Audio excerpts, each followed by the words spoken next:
What is going on, faithfuls? It's your boy Nick, Nothing But Niners, and we are back again for another weekly 49ers talk. Just wanted to chat, catch up with everybody, see what's going on, see what everybody's heard so far about OTAs. We'll go over a little bit of mini camp, things like that. Some of the pressers tonight, some of the pressers that have been going on, the talks of the injuries and stuff that have been going on as well. So we're gonna get into that. Just want to say what's up. It's just gonna be myself tonight. So Mike's not gonna be joining me. But what's up, David? Jose, Van Life, David, Vincent Johnson, JD. What's going on, baby? Guys, so we're gonna get into some of this talk. What's up, Arturo, Theo? David, we can do a call-in show tonight, or you can jump in on video with me, one or the other. I'd have to set up the Bluetooth. But anyway, SG Glastick, 49ers, Ricky Wright, what's going on? Not your average baller. Guys, so rookie minicamp, obviously no Robbie Gould. That's the biggest news right now. No Robbie Gould, still hasn't shown up. Kyle Shanahan went through today and talked about how he doesn't care if Robbie Gould doesn't show up until week one. Really doesn't care for him. He said he doesn't care unless he comes for when on third down or fourth down when we're going to need a field goal. He's there. So it doesn't look like that he's really worried about that whole situation. So Niner Faithful Radio, what's going on, baby? TJ, Robbie ain't signing. He wants out. Yeah, he hasn't signed the franchise tag yet, and stuff like that. But before I get going, guys, let me get into this real quick. I know you guys hate this, but let me go through all the formalities. Make sure you hit that like and subscribe button if this is your first time here. Make sure you check us out on Twitter and Snapchat, Nothing But 9ERS. That's the number 9. Check us out on Instagram and Facebook, Nothing But Niners, all spelled out. You can also visit us on the World Wide Web, nothingbutniners.com. And that's all spelled out, nothingbutniners.com. So make sure you hit that like and subscribe button as well. Like I said, if this is your first time here, you can follow all of our podcasts as well on SoundCloud, iTunes, TuneIn, Stitcher, iHeartRadio, Google Play, wherever you listen to your podcast apps at Podcast Addict or iTunes or whatever it is. So NBN.Pineapple, what's going on? David Royce, what's up? Ronnie Burton, sacks predictions. We'll get into all that tonight. So let's see. What's up, fellas? Team Mike, Nick, what's up? Ronnie Burton. Mike's not here tonight, but yeah, that's all good. I'm so stoked for Witherspoon, man. If he's really showing out, let's just put a healthy Barrett in the slot. Vincent Johnson says, Pedro says, Katie, you're the GOAT. You sacrificed your leg for the team. 100 respect. I totally agree with that. He definitely put everything on the line. It was a rough go last night, man. Rough go last night. But we're going to talk Niners tonight. So Niners, everything, what's going on. But yeah, so the biggest talk, guys, coming out of not training camp, but mini camp this week is, Robbie Gould. Robbie Gould still hasn't signed his franchise tag. Like I said, Kyle Shanahan spoke on it today. Doesn't really care if he doesn't show up to mini camp or training camp as long as he's there week one. Said he really doesn't care. I don't know if this is because John Brown has been doing something extraordinary in camp and, kicking field goals. I saw Mike put a tweet out to Mitch Wishnowsky the other day asking him if he could kick field goals. And he said, nah, mate, I don't kick field goals. So, that hoping is gone. But, yeah. JD, I did not see that. He says, Nick, you seen my Twitter. I interviewed Armstead and Nikello on Saturday. Kello looks like he's added 10 pounds. His legs look stronger and bigger. Saw it for myself. Yeah, JD, that's a big point that a lot of people have been putting out there. Definitely he looks a little bit bigger, man, in his legs. Definitely looks a lot stronger. Doesn't look as frail. Looks like he added some muscle weight. But, yeah. Trent Taylor making the team. I still have Trent Taylor making this team. Kyle Shanahan spoke on him today, said he really looks good, looks like himself back in 2017. 2018 year, he had that back injury, which leads me into Garrett Selleck. Garrett Selleck is still in the concussion protocol, and he also had back surgery, which is going to put him out 6 to 8 weeks.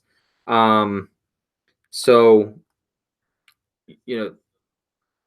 that's a little bit things that are something to look forward to. So look out for actually with Garrett Selleck, because 6 to 8 weeks, he's already on the bubble with Caden Smith coming in and also Tuololo. So Definitely something to watch. I mean, I think Selleck is probably going already anyway. Trent Taylor, Niner Faithful Radio, is TJ. What's going on, baby? If you guys don't already, make sure you head over to Niner Faithful Radio on Instagram or on YouTube and hit that like button. They have a giveaway also for, I think it's their views and their subscribers. So go over there and check that out. McGlinchey, Staley injured. I didn't see anything about McGlinchey being or Staley being injured, but I did see Mike McGlinchey had had a shot in his knee, which is nothing to be worried about. It's normal, to have those type of shots. It's just they're going to sit him until training camp, which is fine. JD's Twitter is JD Hawkhater TV. 4,200 watch minutes, 1,200 subscribers. So yeah, guys, that's from Niner Faithful Radio. Go over there and check out TJ and Adam. They did an interview with Ian Williams as well. My guy Ian Williams was did an interview with them. So go over there and check them out. Make sure you hit that like and subscribe button. Niner Faithful Radio on YouTube. Also check out Steve McCarver Jr. on YouTube. And you guys already know about Rombo Sports. So at Hawkhater TV. Sorry, JD. That's at Hawkhater TV on Twitter. So make sure you check that out. I got to get JD on here. I should get JD on tonight and talk about that interview and also talk about what he saw at OTAs because he was at OTAs. Bears called our front office for Gould. Bears kickers 0 for 3 from 43 yards today. Yeah, so I don't know about that. I don't think Gould is going anywhere. I think he's stuck a Niner this year. One way or another. So, but let's get into some other injuries. Deebo Samuel tweaked his groin. I heard groin. I heard hip. I heard, had a hip flexor. I heard all different things. I did hear Kyle Shanahan say that he did have a tweaked groin, though. They're just going to sit him out until training camp. Nothing big. Nick Bosa is still not practicing fully. They're allowing him to sit as well. Till training camp, which is the right thing to do. Obviously, Nick Bosa, you want to get those reps, but he also is getting those mental reps as well by watching and learning. There was a thing that Kyle Shanahan said today in his presser that he's been very impressed with Nick Bosa for not taking any snaps. The way that he integrates himself into the film room and things like that. He's not one in the back trying to fall asleep, things like that. He's actually paying really, really strict attention to things, and he's come a long way. So that's also a good thing. Staley has a strained pec. I didn't see that. At all. So you guys are giving me some information here. I didn't see that about him. So Mike had a long day at work today. He's been caught up. He had a long weekend, so he's a little under the weather or tired, I guess you could say. So he won't be joining me tonight. So anyway, Dre Berry, Tevin Coleman, Breida, and Mostert look good. Yeah, Breida actually has that strained pec, so he's not really doing much at practice. I don't know if they really are getting him in on 7-7s or anything like that because they don't want any contact to him. This backfield's going to be dangerous, man. We've heard this. We've heard this all year long about what are the Niners going to do with this backfield. This backfield has the chance to be potentially potent, really potent. So I'm looking forward to that with the running backs, Tevin Coleman, Mostert. I'm not a big fan of Mostert just because I am a huge fan of Breida, and I want to see what McKinnon can do. But it's not to say that Mostert can't do what these other guys do because I believe that he can. It's not that. I'm just a huge Breida fan. So let's see, 104. 104. Oh, wow, it's 104 in sack today. Good Lord. Roberto, what's going on? Yeah, bro, he had carries today. Oh, nice, Dre. That's awesome. I didn't realize he had carries today, so that's my fault. I'm just catching up on a lot of the things. I watched some of the pressers. Another big one that stuck out to me was Marquise Goodwin and his talk about the 2020 Olympics, and he was saying how he just utilizes it as a workout for him. So obviously he kept reiterating that it's his off season and he can do it. Basically, he doesn't really need to get any team approvals, things like that.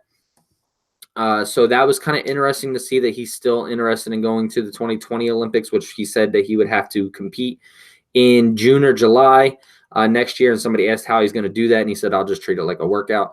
And, he said with his position as a wide receiver, anything from track or long jumping and things like that are all things that are implemented in his wide receiver workout that he does during the offseason. So he's going to be doing that. So let's see.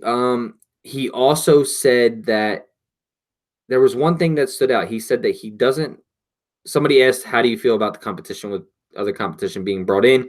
And that the front office and Kyle Shanahan were saying that we brought other receivers in here to give him a break and use him more of a specialty type of wide receiver. And Marquise Goodwin seemed okay with that. He basically said, I'm not worried about competition. The only person I need to compete against with is myself. Somebody asked him what he meant by that. He said, when you start to compete with other people, you tend to do things that you're not likely to do regularly, and it kind of throws you off. So who's better? There's nobody better to compete against but yourself, because that's the only person you need to beat. You need to get better and better every day.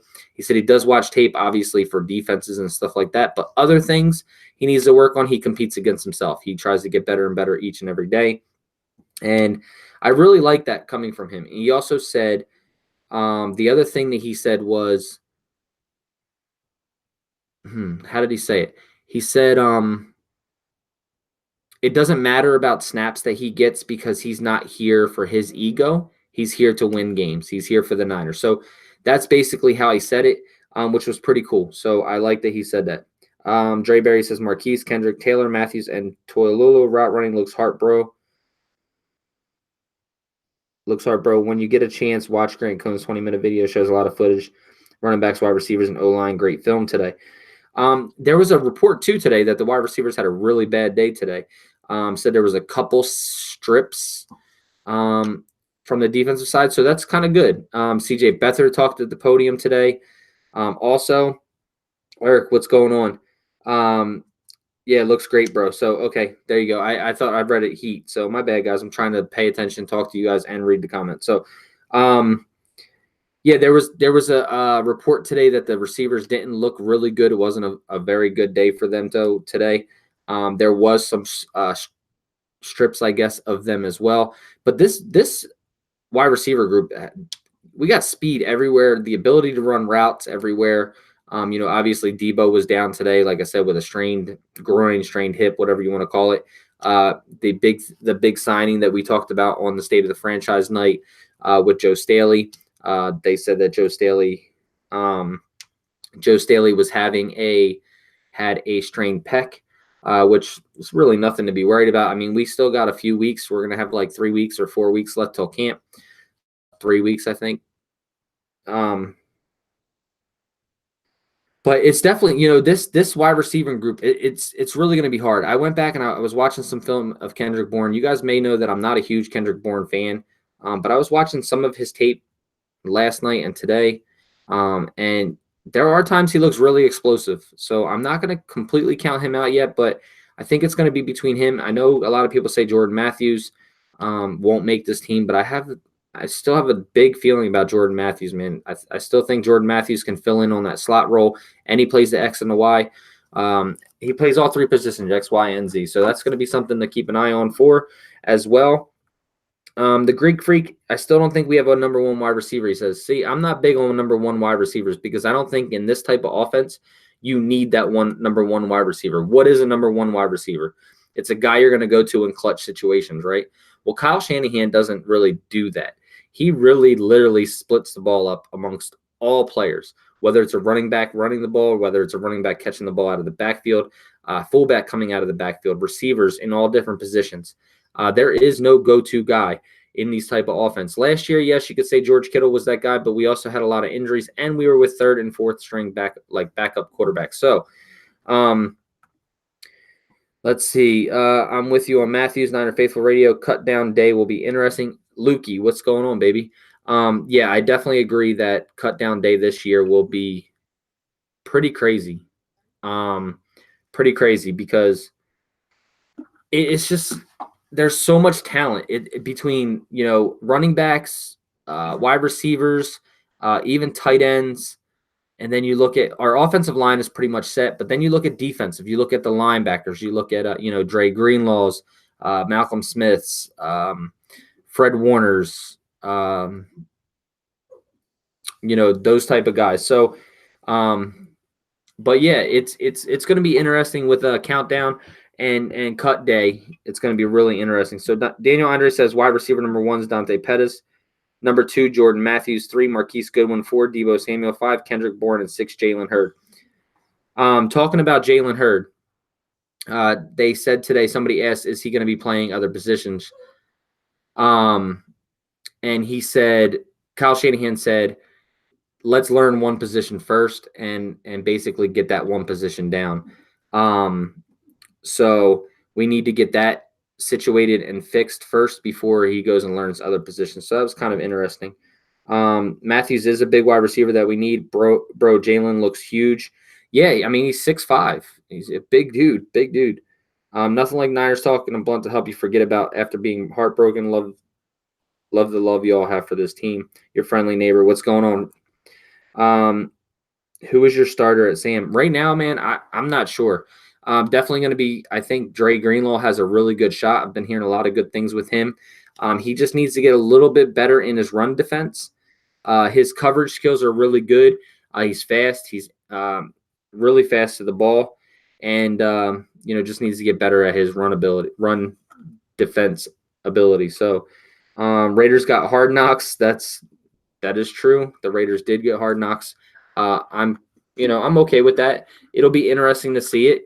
There's a lot of talking points over there, with Perfect, Jay Gruden, Carr, Antonio Brown, all those guys that are over there now. So there's a lot of talking points for them to have a good show with that. So, yeah.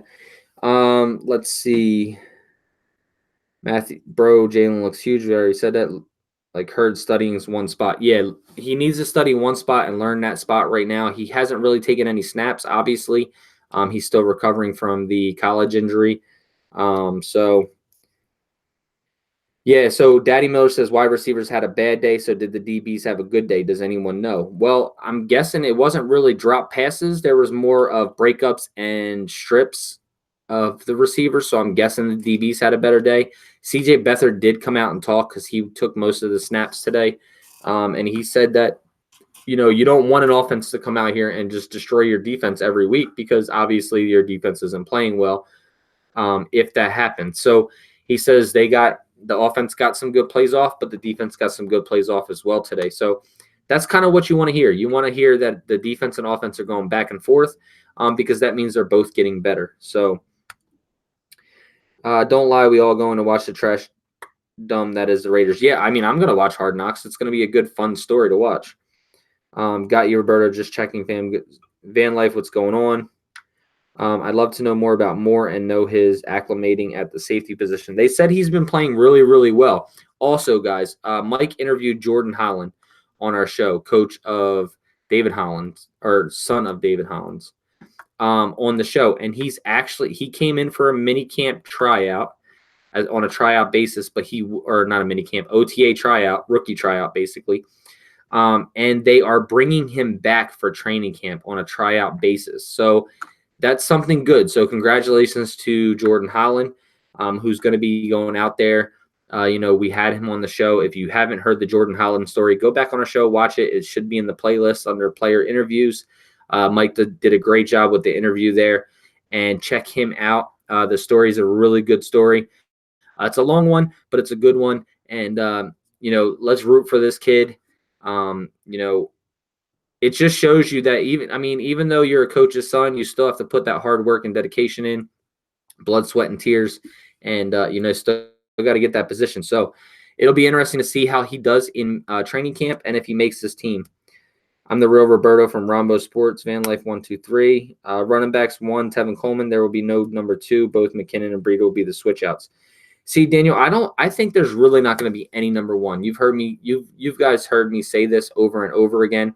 I think it's going to be a running back by committee each and every week. You're not going to know who the first running back is going to be on the field. Or don't let me say it like that because I don't think there's going to be a starter. You don't know who the game plan is going to be fixated around that week. So let's just say this week it's going to be Jerick McKinnon. He's going to get more of the touches, and the other guys, Coleman, Breida, Moser, whoever. we'll split those other carries. And then the next week, people start to game plan for McKinnon, but it's Tevin Coleman week, and vice versa. And then McKinnon and Breida split carries for the rest of the night, or it goes by matchups. You may see Coleman 2 weeks in a row. You may see McKinnon 2 weeks in a row more so. Yeah, we're gonna have two halfbacks on a lot on the field because yes, we do run a lot of 21 personnel. Shanny is definitely going to spread the rock around, bro. Whoever is beat up will be rotated. Yeah, I definitely agree with that. Can't wait to see Debo and Hurd smoke people. I'm really excited about Debo. I'm not as excited about Hurd yet because he's still coming off an injury. So I think they're going to slowly work him in because, they said that today too, that it's just not where you were, the position you were. You got to earn it. You got to fight for that position. And right now he's lower than a lot of the other guys because he's not getting those reps. Hopefully they can stay healthy regardless who gets the number called. Yeah, I definitely agree with that. That's the biggest part this year is staying healthy. When we had Adrian Colbert on the show, basically that's what he was saying. It was like, number one thing is stay healthy. And that's, I think we got to do is stay healthy this year. What about our fullback? How would we utilize him? We're going to utilize him the same. I think we'll actually utilize him a lot more this year with the wide receivers and all of the running backs healthy. So I think we'll utilize Kyle a little bit more. I think too, the key to our offense is not the weapons, but the O-line. I agree with that, particularly our center. I hope he is healthy. If we can shore up our interior O-line and pass protect, we have the weapons to really do some damage. I agree with that, Daddy Miller. We definitely need to, we did shore up that. We did shore up that offensive line. Bringing back Joe Staley for another 3 years. 2-year extension, so 3 years total. And then let's see. But I think our O-line will be okay. Obviously Joshua Garnett's on his last year of his contract. But to get all of our guys are signed through 2021 and 2020 now. So you heard Joe Staley say at the end of the year last year, during this offseason, that he's happy that all the guys are coming back because that gives them that continuity on the offensive line. And they haven't really had that. So it's good to know who you're going to be playing next to and things like that. So Matthews has played behind high drafted and expensive receivers and never got a chance to put up numbers. He's going to break out this year, 10 touchdowns, 1,200 yards. I'm not sure about 1,200 yards. I think it's going to be really hard for our receivers to get 1,000 yards. I think we'll have a lot of guys close to it. But that's the only reason I say that is because we've split the ball up so much. So 1,200, it's not doable, but it's doable, but it's not likely. I don't think that will happen. So Eric, Nick is the GOAT. Roberto, thanks, man. Serge G, what's going on? Roberto, sup, fam? How heavy is Hurd? I think he's like 230, 235, something like that. Eric Right Hurd looks huge, bro. Debo will catch on toward the end of the year. I think next year will be Pettis and Samuel. Daniel, I definitely agree with you. I think Debo has a good year this year, though, if he can stay healthy. I was trying to see if JD wanted to jump on video with me tonight since he was in here. Haven't really seen him, but I'd like to talk to him about minicamp and OTAs that he was invited to, because I know a couple people that went. They were sitting on the owner's patio watching camp. I know they took your phones and stuff like that, but I don't think he went to that. Actually, I think he went to Eric Armstead's camp. So I would like to talk to him about that get a little bit of information from that. So JD, if you're out there, let me know. Hit me up, send me a message. You have my telephone number. Shoot me a text, whatever. How's McKinnon looking? What's the update? He hasn't really been doing anything on field yet. He'll be full go training camp, they said. They said that him, Jalen Hurd, Nick Bosa, Debo, a lot of guys will be coming back for training camp. So that's a good thing. Kyle Shanahan said the last few years we've had a lot of injuries during OTAs. Hopefully that it switches this year, because we had all the injuries in OTAs this year, and hopefully we're healthy in training camp. Well, vice versa. Last year we had injuries in training camp, and we're clean bill of health in OTAs. Hopefully it's vice versa this year. Seen him, but he was standing watching the drills and reps. How's McKinnon looking? What's the update? I got that one. Jalen Hurd listed at 6'4", 227. He's like 6'4" and 3/4 or something like that. I think he's at like the 230 range, 6'5". Really, that's surprising. Thought Hurd wanted to stay light and nimble. Wonder if that's a foreshadowing to him eventually transitioning into an Aaron Hernandez type tight end. Why do you think he bulked up? I think he's been that weight. I think he actually lost weight because I think he was like 235 or 238, something like that when he was a running back, and then he dropped weight when he went to a receiver. So let's see. I'm trying to look at your guys' comments here. Who is our second defensive tackle? Like, who do you think will start? Well, I mean, defensive tackles, you got a ton of guys. Let's see. You got that can play out there. Ronald Blair can play defensive tackle. Solomon Thomas can play defensive tackle. Eric Armstead, Solomon Thomas, DJ Jones.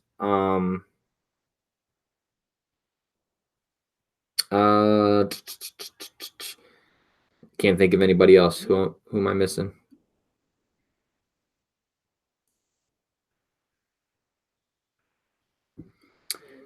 But anyway, yes. So Dre's saying that he did bulk up. He telling you today Hurd looked huge. Yeah, I don't know what his weight is right now. I don't know. I haven't seen him. I haven't seen anything on him, so I haven't really heard much about him. So, Contavious Street. Yeah, Contavious Street can play inside. Did Grant put out another video? Grant put out some videos today. I haven't had a chance to watch them. And Contavious Street can play defensive end as well. Julian Taylor. Kenny, thanks. Saw you just popped in here. Buck Armstead will start, rotate with Blair and Contavious Street. Julian Taylor, Contavious Street looked really good in OTAs.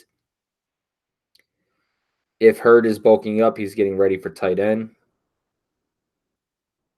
Nice. So, if you guys want to jump in on video, let me know. I can send you an email, get you in on here. Let's talk some Niners. Let's hear what you think so far going into training camp. I think we have one more practice, and then it is break time. So, Shawnee said he's a receiver only, bro. Yeah, I think he's going to be strictly a receiver right now. The other things, the versatility and stuff like that will come along, but I don't think it's going to be in his first year. What's the likelihood, do you think, we'll keep 7 wide receivers, which would include Hurd, and only keep 2 tight ends and use Hurd as an optional tight end?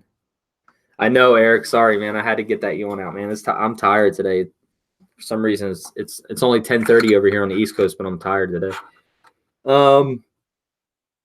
So what's the likelihood, do you think, we'll keep 7 wide receivers? I'm not sure. I mean, it really depends on the competition and if you can cut somewhere else. I mean, we got a lot of defensive linemen. But I don't think we'll be cutting those guys. I don't think we'll cut them, defensive linemen guys. But receiver is going to be a really, really tough position. Really, really tough position to decide between the 7, and I'm not sure who's going to stay there. Really not. Let's see what else we got here. Debo has to stretch that hamstring. It's the thing that worries me. Yeah, he's not having hamstring issues, though. We had Dr. Chow on. We talked about that. He said normally hamstring issues don't linger that much. There is ways that you can avoid those. But yeah, Debo injured his groin, I believe. Yeah, it's a groin strain or a tweaked groin. They said tweaked. So let's just hope that it's not anything. Alan, what's going on, man? Any word on how Verrett looks, or if he is participating? Verrett's not participating in team right now, 7-on-7s or 11-on-11s, I believe, but he is doing other things off field. So nothing with us for 7-on-7s and things like that. So, but injuries could decide who stays and who goes. This is the truth. I mean, that it really does. Jimmy Ward, for example, that safety position with Tavarius Moore switching back there, Adrian Colbert there. You got Reed, Tavarius Moore. You got a ton of guys that can play there.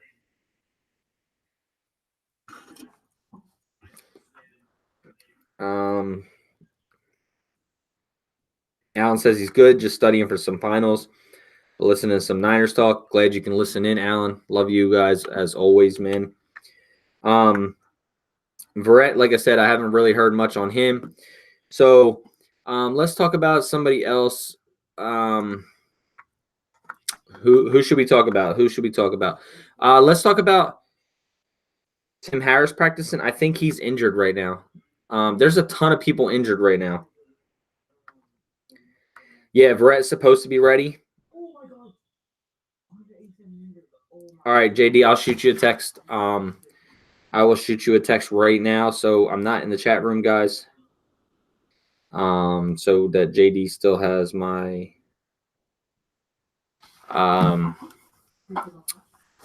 number. So anyway, JD, I sent that text message. Verrett's supposed to be ready from mid-July for full participation. Yeah, they said he'd be ready for training camp. So that's good talk right there. I'm excited to see what he's doing, but I've heard a lot about how well Okello has looked. And, Mike has heard from his insiders that Okello looks like the best corner on the team right now, including Richard Sherman. So that Okello has really, really balled out so far this year. But like I said, guys, it's OTAs, it's early. Training camp things will start to light up a little bit. And then Kawan Williams, that's one of my favorite corners on this team. But I believe he is practicing, Kawan.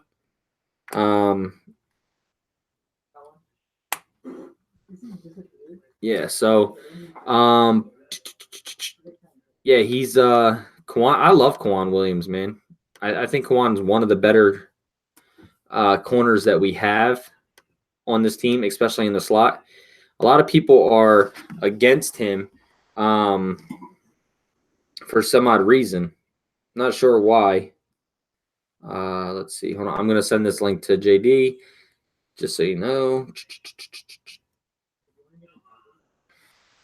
All right. Let me get back out here. So, all right. So, thoughts on our strength and conditioning team? So far, I mean, I haven't heard anything, I really haven't heard anything. Yes, tweak groins and things like that. That's stretching, but it could also just be the person. So I'm going to hold my case on what I think of those guys right now. So Tim Harris was the kid from Virginia. Yeah. Worst cornerback by PFF. Lots of room for improvement. Tim Harris is a great cornerback. Would have been a day 2 pick if not for injury. 1 interception, maybe. We're not the only team battling injuries. Go and check out other teams' websites. Yeah, there's a ton of guys battling injuries right now. Ton of guys battling injuries. It's not just the Niners. So that is the first I've heard that, and I'm in Virginia. So if he goes to practice squad, someone will snatch him up. Yeah, I totally agree with that. There's a couple guys this year that if they go to practice squad, people will snatch up. I mean, look, we cut Peta. He already got picked up by Arizona. Not that he was going to compete here, but he already went to Arizona. So I sent JD that link, so I'm just going to be waiting for him to pop in. Probably has to download Google Hangouts or something like that. So worried about Tart, man. Want to love him, but what? I mean, Tart. Look, there was another interesting thing that was said, and this was last week or so. Tart and Colbert, I believe, both said it. These safety positions are interchangeable in this new system that we're running. So they're learning both in the box down close to the line of scrimmage and also free safety. So that's going to be interesting to watch because you're never going to know who the actual free safety is the way they line up. So I heard more about the ODU linebacker. You're talking about Tim Harris, the corner. They said he looks really good. Tim Harris, the corner. For some reason I was thinking Marcel Harris. I totally forgot we drafted Tim Harris. Yeah, Marcel Harris and Tim Harris. I don't think Marcel's practicing, but I believe Tim Harris is practicing. I'm not really sure on that. O'Shane Ximenez is on the Giants. Yeah, expect the 49ers to keep an eye on players who get cut from other squads. Secondary may not be set. Oh, I don't think any of these teams are really set, obviously. You can always, Kyle Shanahan says we get better and better each and every day. Gotta let Jimmy Ward go dead weight at this point. Jimmy Ward has been dead weight for a while, and not because of his athletic ability, but just because of his injury history. So that's something that I believe. But either way, if you cut him or keep him, it's still a $3 million hit. Either way, you're not saving anything by getting rid of him. If he's fully healthy come training camp and he doesn't get hurt again, then it's a win-win. If he gets hurt again, then he's got to go, and that's just the way it should be. Bama Niner, what's going on, baby? Finally caught y'all live. What's up? AKA Mr. Glass, I got it. Let's see. It's pretty much it so far in the chat. So, boy, the fuck are you wearing? What do you mean? What am I wearing? I got a Jimmy Garoppolo GQ on and a Niners white hat.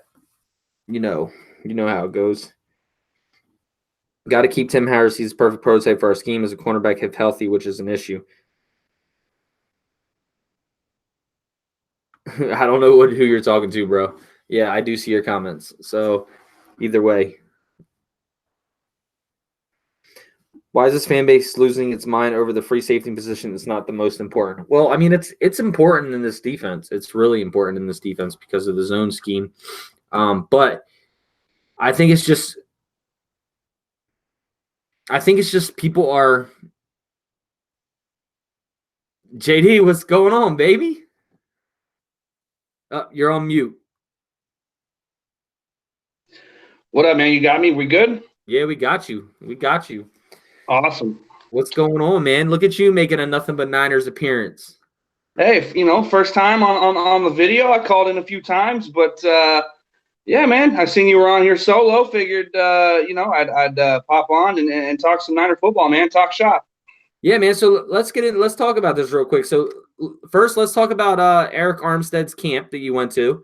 Mm-hmm. Just tell everybody what that was, what they were doing, and things like that. Get a little bit of publicity out there for that. And then we'll get into what you talked to him about and things like that. So, floor is yours, man. Well, Armstead is from Elk Grove, California, which is about 10, 15 minutes from where I am here in Sacramento. And I am actually a sports writer for a couple local papers, including one out in Elk Grove. And every year he holds a charity weekend where he does a fundraising dinner the night before on a Friday night, and then Saturdays he will do a football camp for kids. This is the fourth year in a row he's done a football camp for kids. And for the charity dinner that he did this year, he raised over $100,000 towards his charity that he's working on to help give back to the community and give back to kids and stuff. But yeah, so this year he had his football camp over at his old high school where he went, Pleasant Grove High School in Elk Grove. And he invited out a bunch of local area coaches, some former players, tons of pro athletes were there. As for the Niners this year, he had Akella Witherspoon was out there with him. Harry Robinson, the running back, was out there with him, who a lot of people forget about being on the Niner roster. Shaq Thompson from the Carolina Panthers, who's also a Sacramento native, was there. Last year, he had a lot more guys. He had Jaquiski Tartt, Marquise Goodwin. Who else was out there last year? Akella Witherspoon himself, Shaq Thompson, Tony Gerard Eddy was there last year. So this year was a little bit smaller in terms of the NFL players coming out, but the event was so much bigger. I mean, they had 2 football fields going with offensive and defensive drills for the kids. His former high school coach, who still coaches up here in the area to this day, is kind of like the guy that leads the event in terms of the coaching and on-field stuff.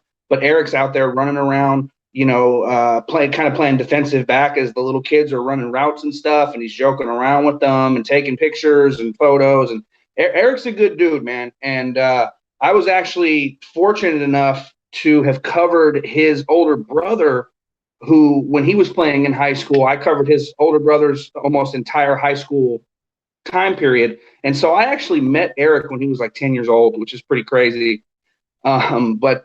He's awesome, man. He does this camp and charity dinner every year, and I got a chance to get out there, chop it up with him for a minute, talk to Kello, and it was good, man. Obviously, I'm out there to do a job, but I'm also a Niner fan, so it was pretty fun, and got to chat it up with a couple Niners over the weekend, man. Yeah, that's cool, man. So what were your takes about what were your takes on Akello Witherspoon? A lot of people are saying that his legs look more jacked. Was he out there in some shorts? He was out there, and he had shorts on, but he had like leggings underneath it, Under Armour leggings or whatever. That's how I could tell. I was like, he looks like he's put on about like 10 pounds. Like, he looks stronger. And so, yeah, that was encouraging to see. I mean, obviously they're not doing any real football drills or activities. They're kind of going through the motions while they're coaching up some kids. But I saw Akello, and I saw him last year too. And from last year to this year, as soon as I saw him, I could tell the difference without even really trying to look. And so, yeah, he looks bigger and stronger, and that kind of coincides with all the reports you're hearing about him, really playing well so far. Yeah. So big shout out to Eric Armstead, man, for that camp that he does every year. It's called like SAC. What is this? I forget what it's called. SAC 9. The 916 charity weekend, and it's 91 and then the word 6, SIX, because Sacramento's area code is 916, and he wears the number 91, so he kind of makes a play on words. Okay. Yeah, big shout out to him and big shout out to those that went out there and supported that as well. Yeah, so JD, I want to hear from you a little bit.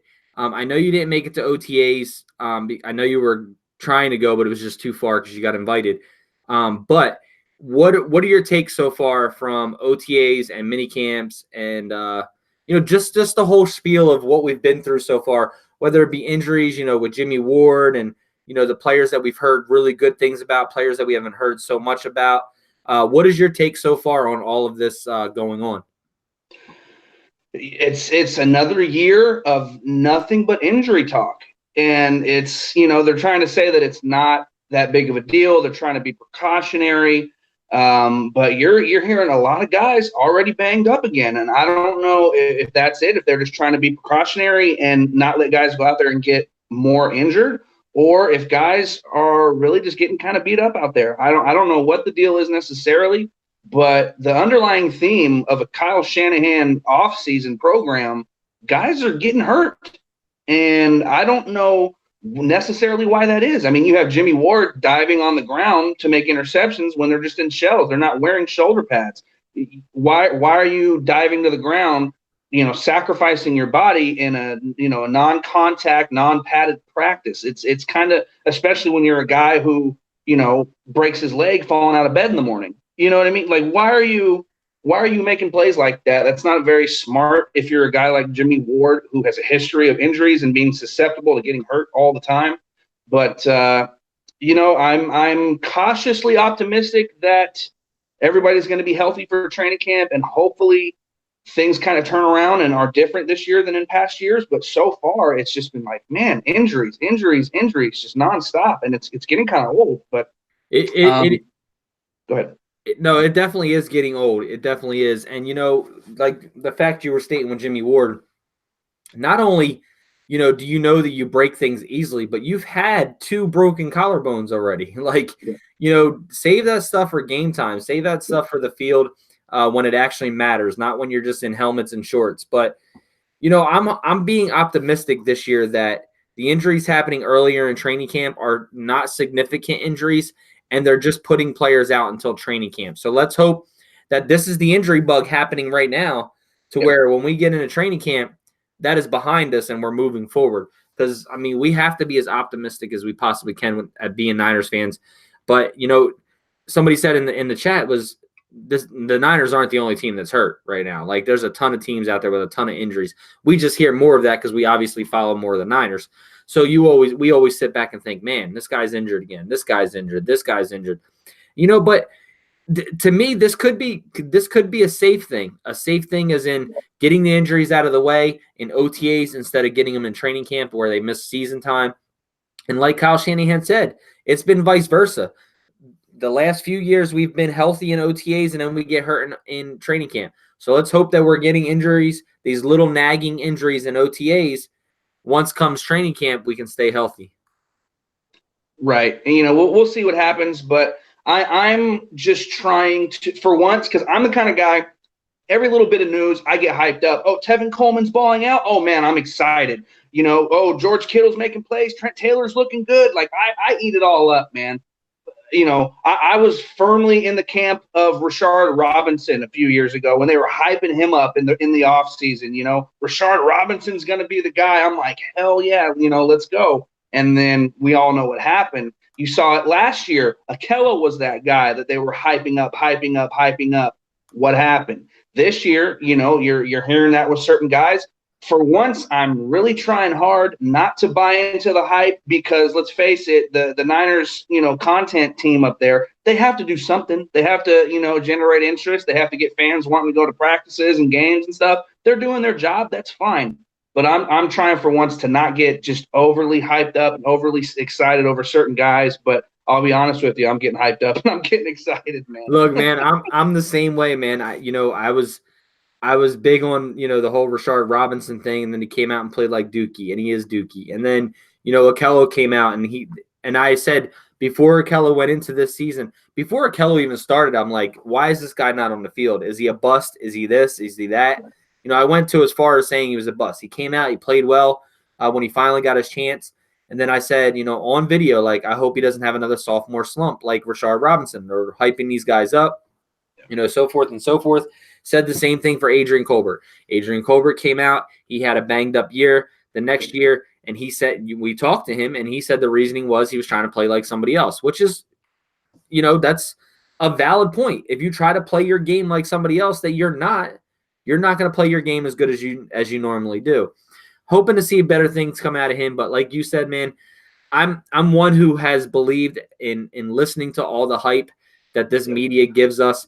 And man, I'm trying so hard this year not to listen to it. I was hyped about, this media group had me hyped about Brian Hoyer, for God's sake. Like, you know what I mean? And it's just because that's what they're doing, their job. Look, he's throwing good deep balls. He's throwing this, he's throwing that. But when it really comes to matter is these 11-on-11s, these preseason games, things like that. OTAs, mini camp, scrimmages, they're just basically one-on-ones, no pads, nothing, nothing to get real excited about. So I'm trying to hold off that excitement until training camp to when we really see Jimmy Garoppolo out there with a bunch of, 11-on-11s, going, see Jerick McKinnon, see Matt Breida out there, see Tevin Coleman, see how this whole offense is going to be implemented. See how the defense works out. Quan Alexander back. Is Jason Verrett back? Who's playing free safety? All these things. I'm trying to hold back my hype right now. And there's not really much. I mean, like today, Trent Taylor had a great day today. You hear Kyle Shanahan say, oh, Trent Taylor is back to who I knew he was in 2017. You know what I mean? Does that give me a little hype? Yeah, because I'm a big Trent Taylor fan. But I also got to remember to stay that even line because I'm like, okay, there's no pads on. These corners aren't really pressing you. They're not really allowed to touch you, and go from there. But it's hard, man. It's hard because of how much love we have for the Niners. It's so hard not to get hyped up. I'll go out or something and people will see my Niners hat on and they'll start talking football and one's a Giants fan, one's an Eagles fan, one's a Dallas fan. And they're like, who are you? You're a fan of the Niners? Get out of here. And you want to talk shit? And I'm like, yeah, I want to talk shit. I'm going to talk shit right now. And it just wants to give me so much to talk about. But I got to remember to stay even keel, man, because truthfully, the Niners have not done anything for so many years. And I mean, not so many years, but let's just say 6 or 7 years. But, it's just I want something good to talk about. So when you hear all these good things from media, it pumps you up and it fills your heart with that Niner red and gold. And it's just like, okay, I can talk about this because other people are saying it. Right.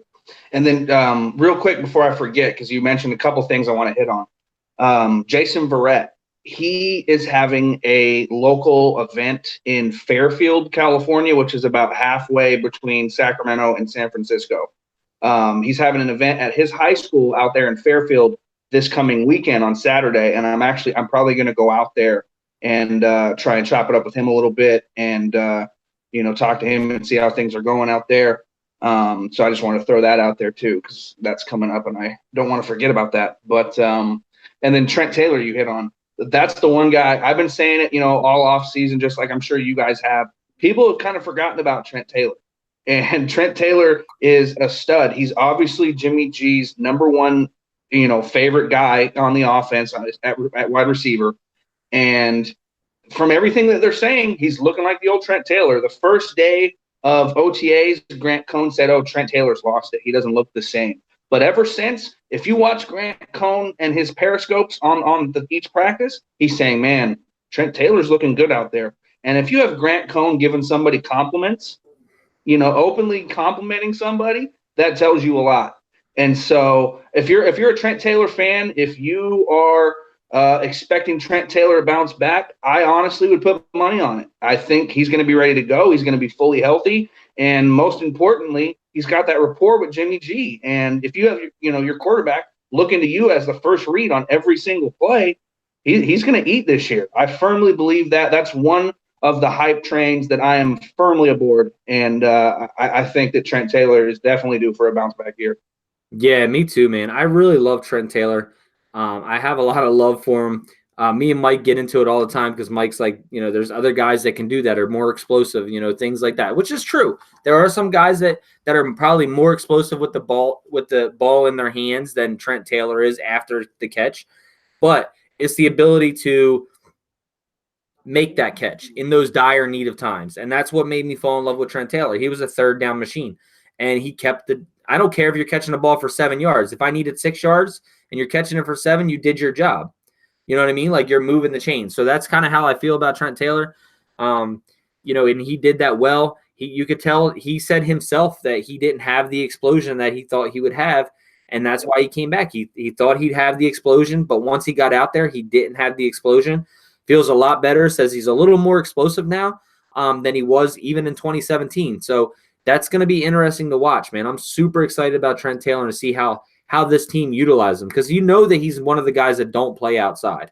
So he does have that as a downfall for him, as where, Jordan Matthews can play the outside and the slot. Debo can play the outside and slot. Dante can play the outside and slot. Marquise can play both. So you have all these other guys that can play outside and inside. And here you have lonely Trent Taylor, who can normally just play the inside. And that's what he's done his whole life. He's a Wes Welker type receiver. Welker did play the outside once or twice, though. Not a lot, but he would play the outside a little bit. Not really. I think it was more of just a distraction type of a piece, but nothing like that. So, Welker also has praised Taylor. He said that he's just one of those easier guys to coach, and it's just because they have the same skill set. It's not that he's an extraordinary receiver or, crazy good receiver. It's just a matter of when he talked about coaching all these receivers, somebody asked him, well, is Trent Taylor a little bit easier to coach compared to the bigger bodied receivers? And he says, well, yeah, because we have the same skill set. So it's a little bit easier. It's a little different. And Miles Austin helps out with that, as in where we coach these big body receivers and how to get them to this position that Trent Taylor's in for that separation and stuff. So that's kind of exciting, man. It's really exciting. I just can't wait, man. We got 3 weeks till training camp, not much longer, like 90 some odd, 80, 88, 87 days till preseason. It's going to be interesting, man. Yeah, I was mad. I got the invite to OTAs last week, and they sent it. The 49ers sent it to one of my emails for some reason that I never check. And I just so happened to check it that day, and it was the second to last day of OTA practices. When they send you the email, they give you the option of, hey, which day do you want to go to? And I got it the second to last day, and I didn't, it was too late notice, couldn't get the time off of work, the whole deal. So I really wanted to get down there and check it out, man, but I didn't get the chance. But I'm definitely, excited for training camp. Going to be going down there at least once or twice. And, all the hype is good and everything, but I want to see it for myself when I get down there. I want to see who's passing the eyeball test. And, I want to see it for myself. Like I said, the hype train sounds good, but it's different when the pads come on and it's training camp and it's live and the bullets are flying, So I'm hyped too for training camp. I can't wait. All right. We're not going to stay on here much longer, but I'm going to run you through a test real quick. And basically what I want to do is I'm going to go one player on offense, one player on defense. And I want you to tell me who you're most excited about on offense and you're least excited, like who you're most worried about on the offense. So Okay.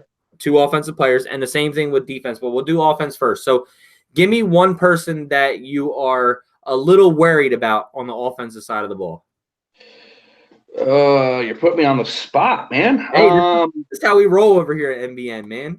So it's all good. It's all real talk. Nothing is prayed out or played out, I guess you could probably say. Who I'm worried about on the offense.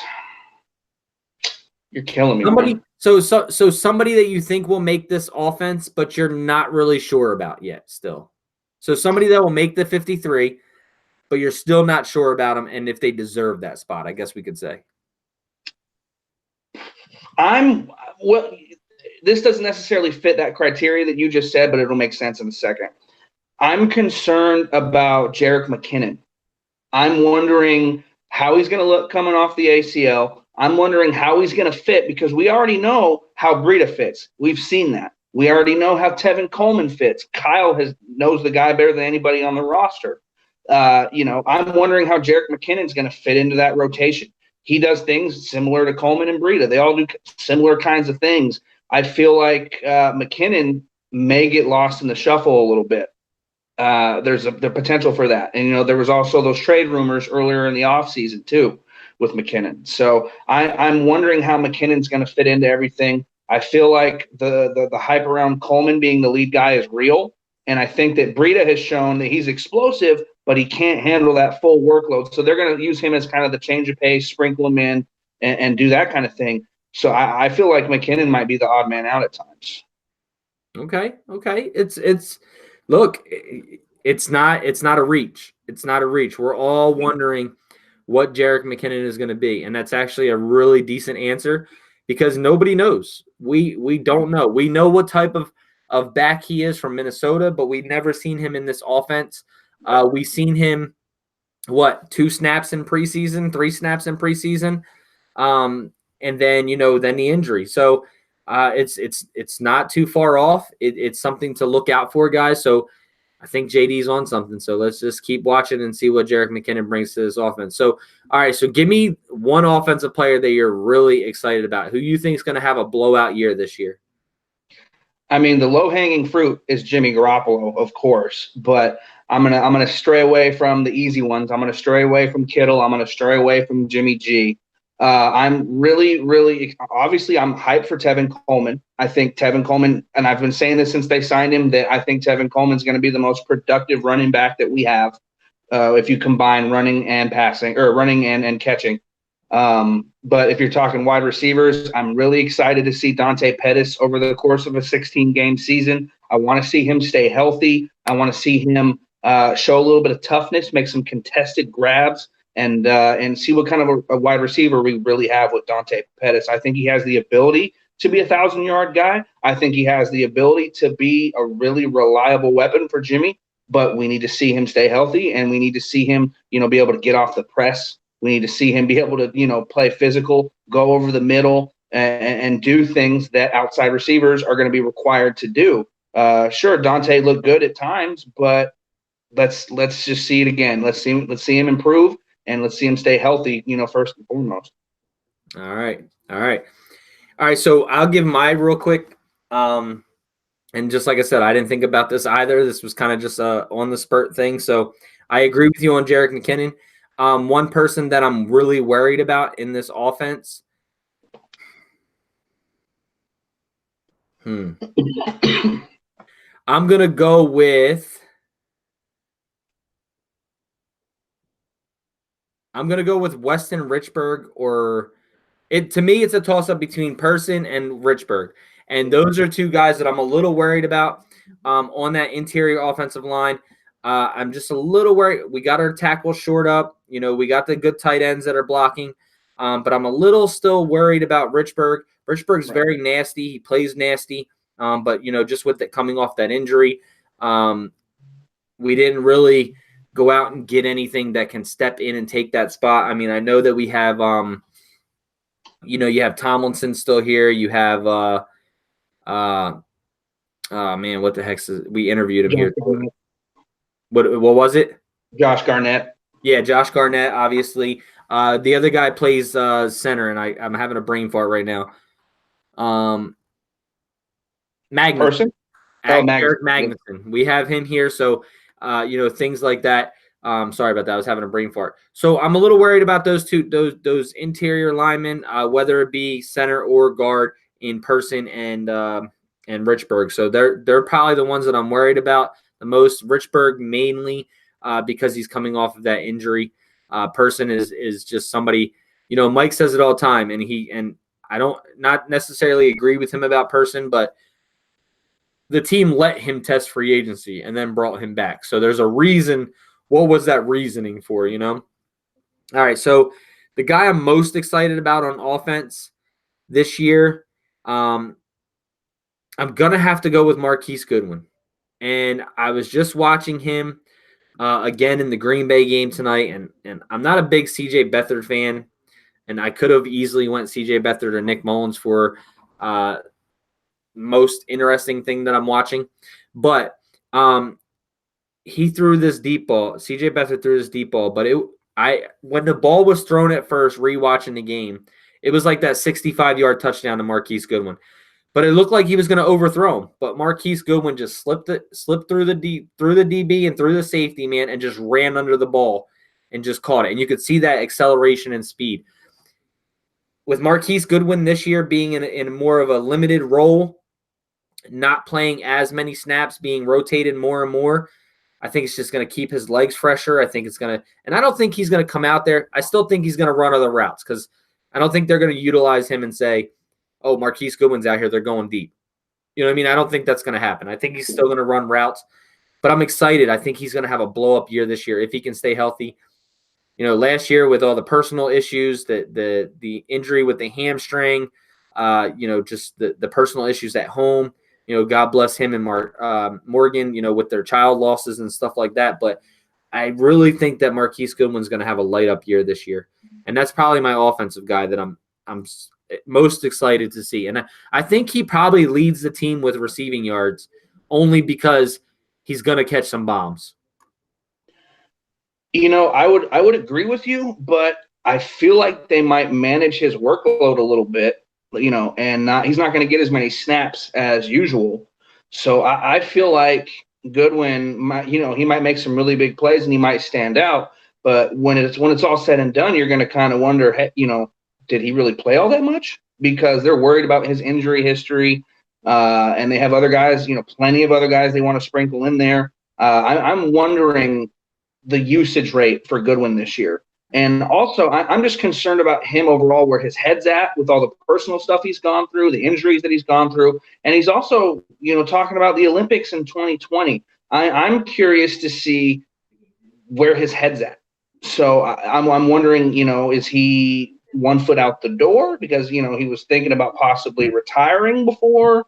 There was rumors about that. So I'm just kind of wondering where his head's at overall. Yeah, well, and they're all good explanations and reasons. You know what I mean? It's still to be seen, but like I said, I think I'm excited about Marquise Goodwin and what he can do in this offense if he stays healthy, doesn't have those family issues, and even with limited snaps, I'm still excited to see what he brings. And we don't even really know how many snaps he's going to lose. He could come out and be the best wide receiver on the team, and he just stays on the field because he is the best wide receiver on the team. So it'll be interesting to watch that one. So. All right, so let's see. Let me go with the least person I'm excited about on this defense first, and then I'll let you do your least, and then we'll do our excited. Least person I'm excited about on this defense. I'm going to go with Malcolm Smith. You took mine. Yeah, Malcolm Smith has to be the least excited I can be. I was watching some tape on him tonight. And there was he gave up 2 easy touchdowns in that Green Bay game. And I think I posted one on my Twitter, like, what the hell was Malcolm Smith doing here? And I think it was Scott from our team was trying to say that it was AC's fault in the one play that I posted. But it looked like he had coverage all the way. He was playing off ball. He was playing in coverage. He covered the receiver out a little bit and then just sat. And he just literally the receiver just went past him, went right between them, scored an easy touchdown. Same thing on the first drive. This guy's is horrendous in coverage. And, with Dre Greenlaw being a better type of linebacker in coverage, I'm excited to see how he comes out. And if Malcolm makes this team, is he getting those snaps because of the fact that he's Malcolm Smith and he's an MVP of the Super Bowl and he's making a ton of money? So he's the least one I'm excited about. Did you want to go ahead with your most excited, or you want me to? No, you do your least, and then I'll let you do your most excited. Then I'll end it with my most excited. Gotcha.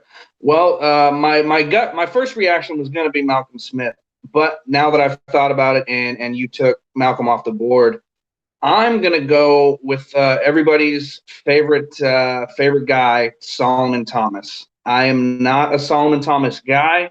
I'm known for not being a Solomon Thomas guy. I know he's dealt with a lot of personal stuff. I know he's got issues going on. I know he wasn't fully himself these first 2 years, but it's not even about that. When I watch Solomon Thomas, I'm watching a square peg in a round hole. He's not explosive enough to come off the edge. He's not big enough to play on the interior full time.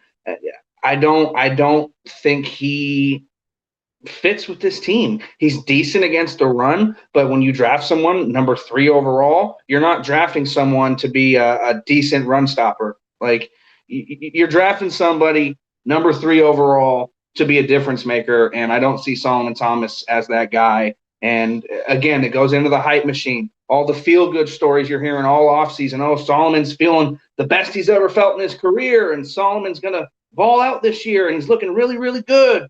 Show me. That, I'm not excited about Solomon Thomas. I'm not buying into all this stuff. If I want to be wrong, like, prove me wrong, please. But until he does, I don't want him on the field.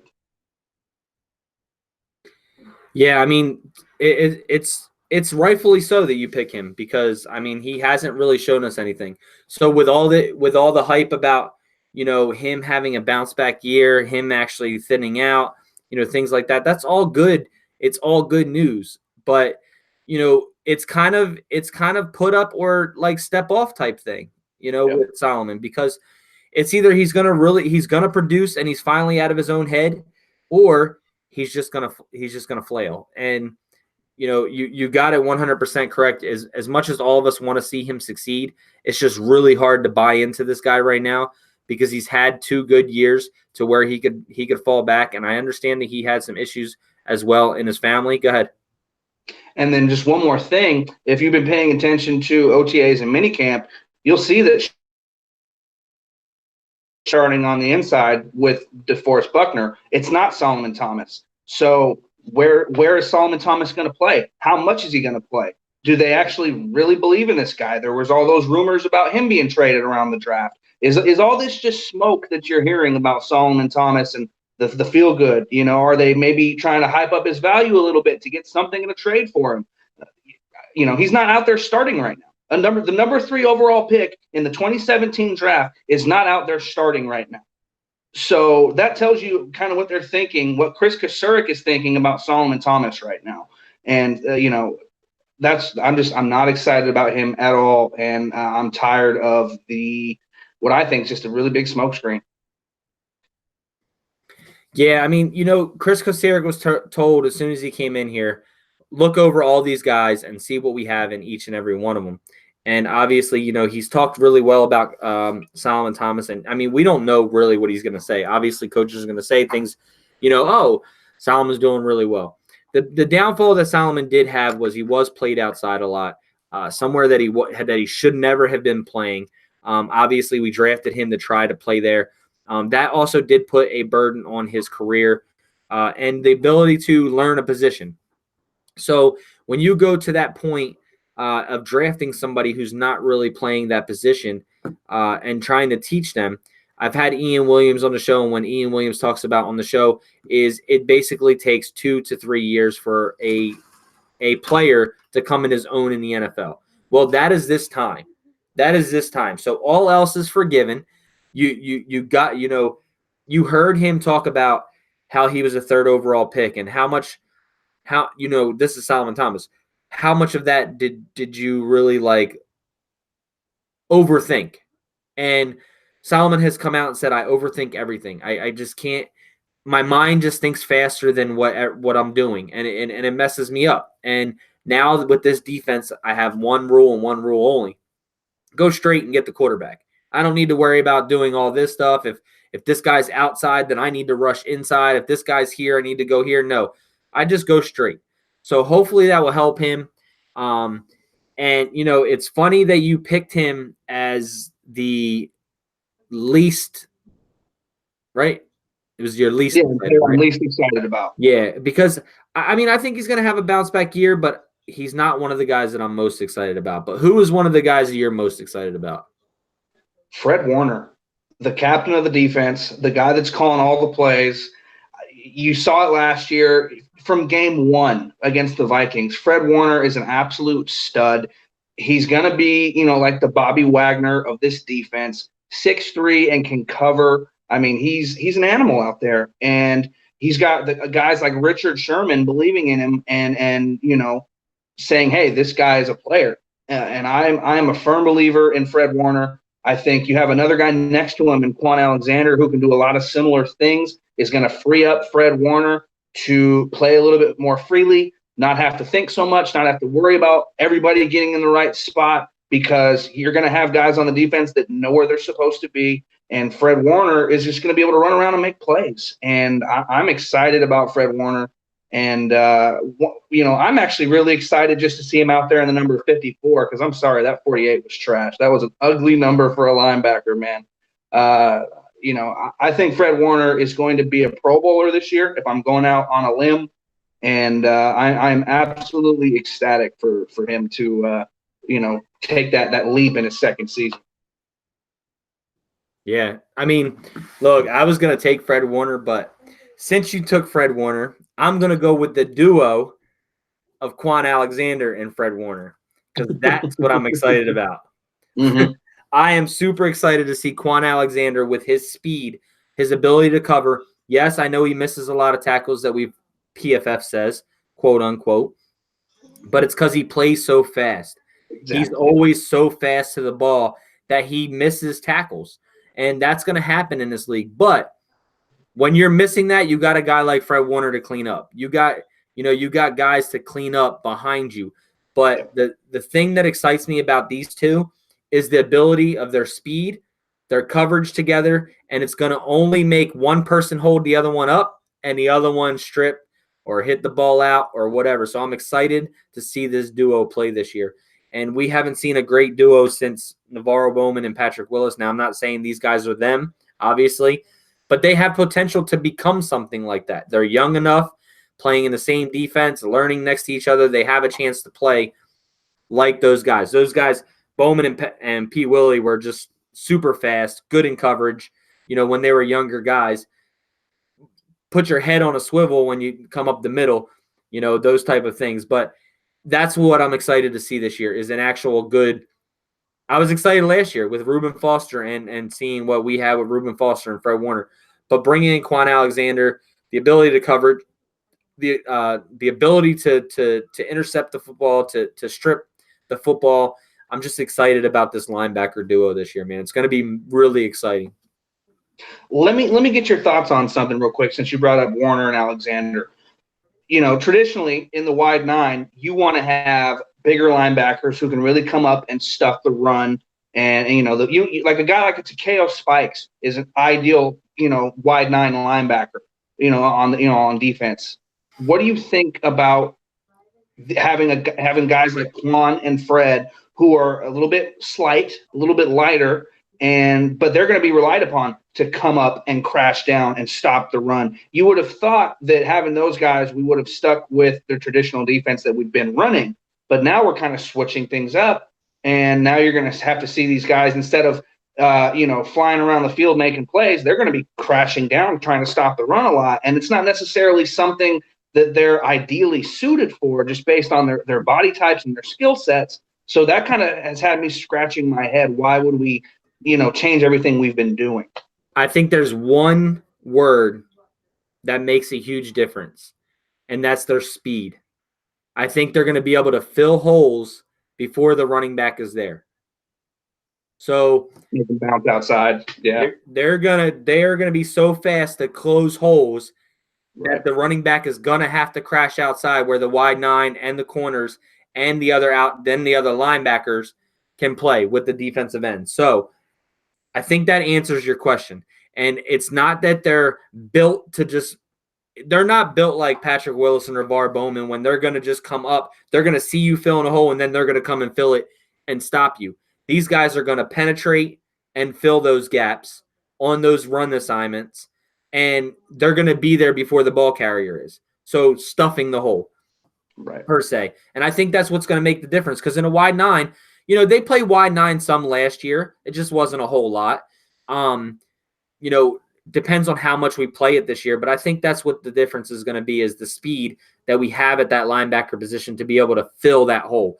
Not necessarily make the tackle in the hole is where they're going to benefit, but filling that hole before the running back hits that hole. So I think that's where that speed is going to help. That makes sense. I'm just concerned about guys with their kinds of frames, getting lost against the trees, the big linemen up there getting tangled up, getting, kind of wear and tear on their bodies, playing that style, playing this scheme. But I mean, obviously, their speed is going to have them, they can fit whatever defense you want them to play just because they're so athletic and they're so fast. But I just worry about, injuries and that kind of thing based on their body types. But again, who knows how much we're going to be playing the wide nine this year. They might just be doing install work right now so that when training camp comes, they can do everything that they want to do, all the typical stuff and the wide nine that they want to implement. So we'll see, but that's one thing I'm definitely looking forward to checking out is how this wide nine is going to affect everybody and how they all pick it up. Yeah, no, I agree with you. Lucky World says, and we're going to score so much, other teams are not going to run so much, which is what I hope that happens, man. Which I hope this happens. So, G-Lo Casey says, what about D Ford and Nick Bosa? Well, obviously, we're all excited about D Ford and Nick Bosa. Those are the obvious answers. So I'm glad that JD didn't give an obvious answer because obviously we're all excited about D Ford and Nick Bosa in this defense. I kind of was hoping that he didn't give the obvious answer, which he didn't. Because those are just obvious answers. That's what you look for us to say. I don't want to give you guys exactly what you want to hear because that's what you exactly want to hear. I want to make you start thinking outside the box, make you as a fan start thinking outside the box and think about why the moves we made are the moves that we made and think about other players that you're not so excited about. Think about their potential and think about what they can come into this Niners organization and provide and do for this team. Have that mindset like Marquise Goodwin did today. I'm not here for my ego. I'm here for the 49ers to win games. Doesn't matter how much I play, how many snaps I play, whatever I'm doing on the team. As long as it's bringing wins to this team, that's all I care about. And that's what I want you guys to start thinking about as fans, man, as the faithful, is what are these other players that you're not so excited about? Who are they? What are they going to do? What can they provide? Marquise Goodwin may come in and have one catch the entire game, but he could be a game changer because of the fact that he's keeping everything honest and it opens up other things. So these are things that you may look at stats and things like that as in how players help people win games. But same thing with Dante Pettis. He can be a deep threat also. So if he starts getting the deep ball and players start playing him for that deep ball, then it opens up somebody else's position or, a Juice or a Kittle or a Tualulo or whoever our other second tight end is or running backs coming out of the backfields. So all these things you got to think about. Open up the box, guys. Don't think about, obviously we're all excited about D Ford and Nick Bosa because we haven't had a pass rush here and we're hoping that it's something. And I have to see Nick Bosa on the field in an NFL uniform. I've watched him in college my whole life because I'm an Ohio State fan. So obviously I watched him his entire career that he did play. And I'm excited to see him in a Niners uniform, but I'm still on the fence as to what he's going to do. What's he going to bring? And that is still to be seen. And it's not just because you get a good guy who's in college that he's definitely going to perform in the NFL. But I am excited about both of those guys. Yeah, like you said, picking D Ford or Bosa would have been the easy choice. And, everybody's excited about that. Everyone's hyped up about the D line. Everybody knows DeForest Buckner is a top 3 defensive tackle in this league. So, thinking about it, I really want to just see the development of Fred Warner. That's where my head's at. I think that if Fred Warner really becomes the guy that the diehards really think he can be, that's what's going to take this defense to the next level. I mean, I really think Fred Warner has the ability to become a perennial Pro Bowler. And you see guys from year 1 to year 2, that's where they make that huge jump. And so I want to see how big of a jump Fred Warner makes this year and what kind of a leader he becomes on this defense, because I think he should be the alpha male on the defense, the leader, the top dog. I mean, obviously Sherman's there, but Sherman's not the one making the calls. And Sherman's the one who's going to concede to Fred Warner because he believes in Fred Warner. And I think that he is going to flourish, man. I'm really excited about 54. Yeah, I mean, I am too. I'm really excited about Fred Warner. I'm really excited about Quan Alexander. I'm really excited just about this defense in general.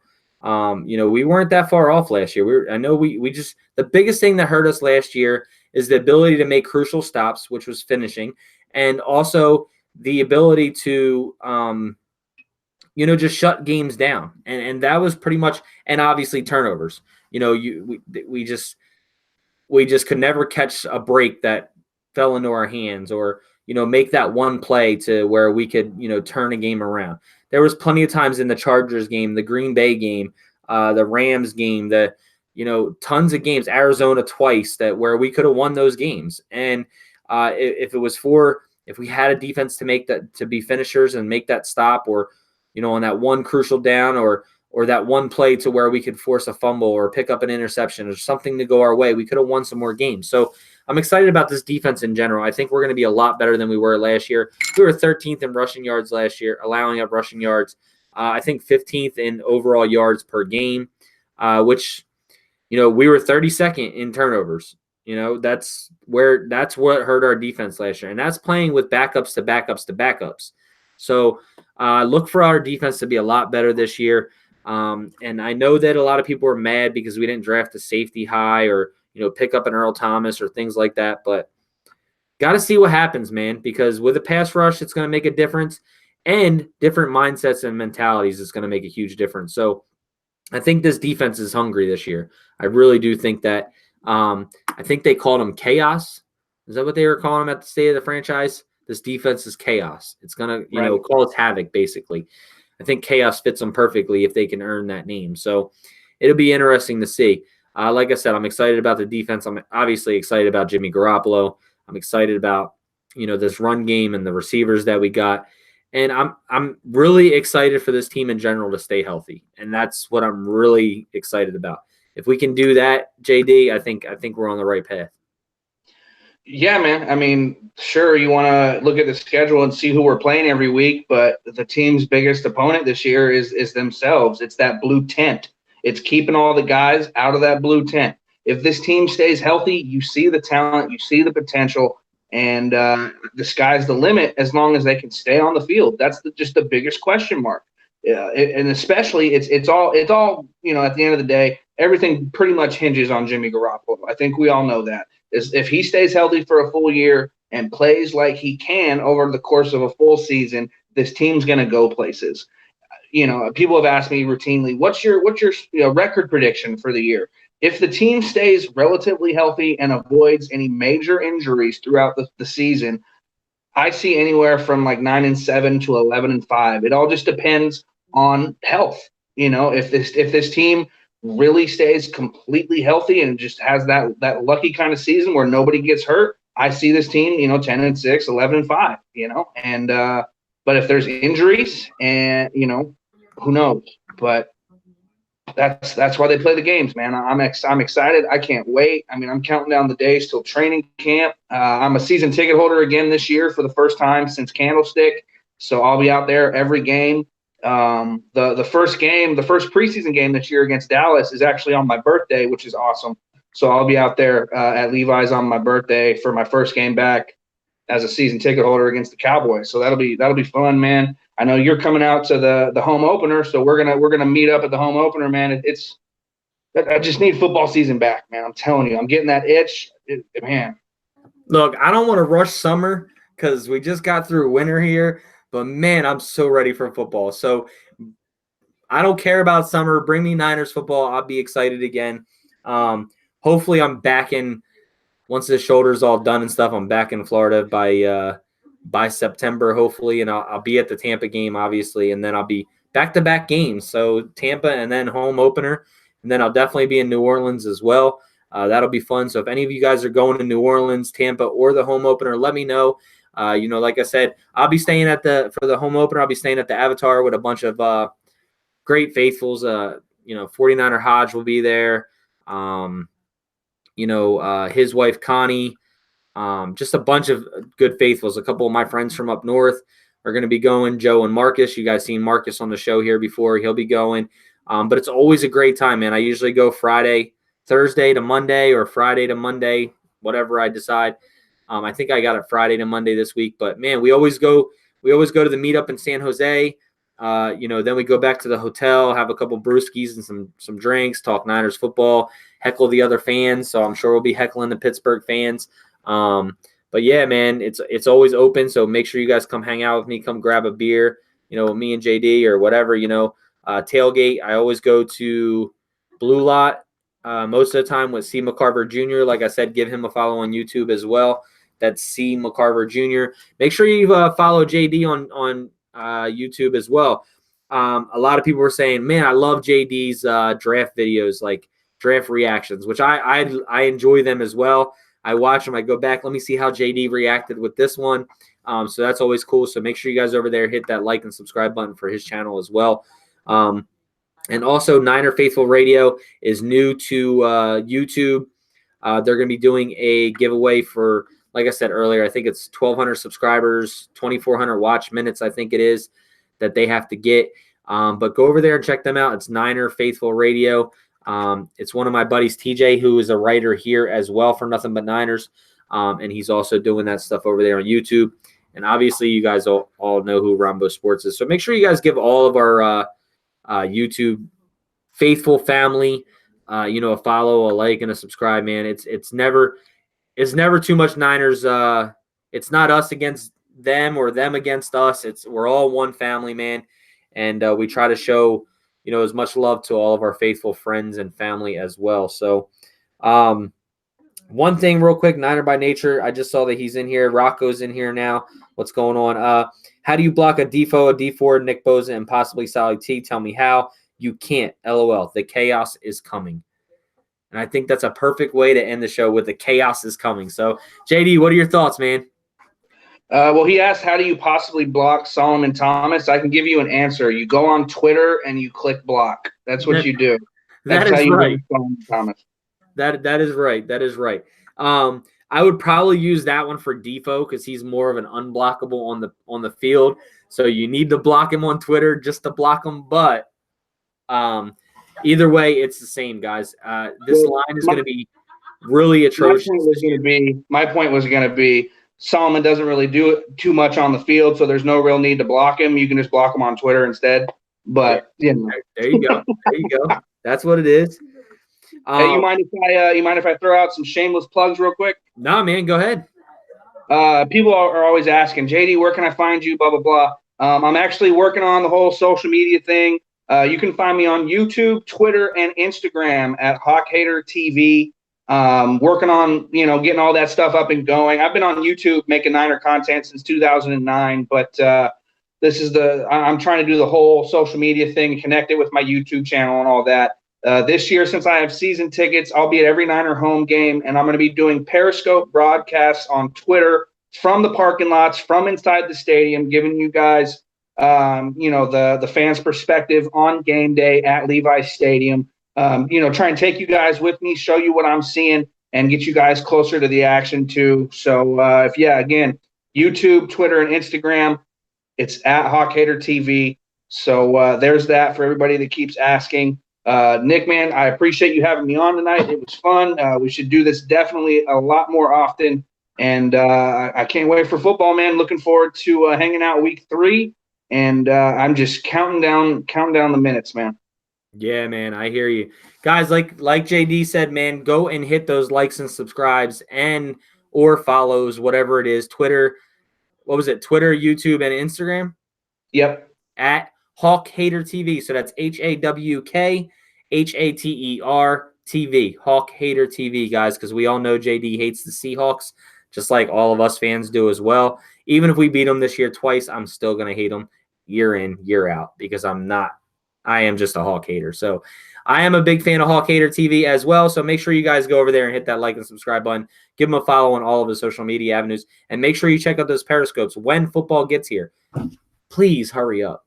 Please hurry up, football. So, but guys, that's all I got for the night, man. I just wanted to come and check you guys out. Mike's going to be coming back live again tonight. I won't be able to do tomorrow night. My niece and nephew are visiting from Florida, so I'm taking them to New York City tomorrow. Fun. And, got to go over there to see the whole Times Square thing and all that. But I won't be there unless I get back early enough to check in with them. But, guys, other than that, I'm signing out. And above all else, stay faithful. We out of here. Peace.